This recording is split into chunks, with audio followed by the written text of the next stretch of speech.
కనబడుంటే కాడు మల్లయ్యా ఆస్తిపాస్తులన్నీ నీ కరిగిపోతాయా ఏమైనా నీకు న్యాయం గుందా ఈ పైన నిన్ను వదిలేదుందా ఎట్టగెట్టనో తల తిరిగి పొగసిన పాపమంత కరిగి శివయ్యాని సిగముడిలా సిక్కుకుంటిరా బొమ్మని దిలించిన కసురుతూ కదిలించిన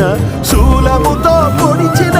పాములు కరిపించిన నిన్నొదిలితే నా పేరిక తిన్నడే కాదురా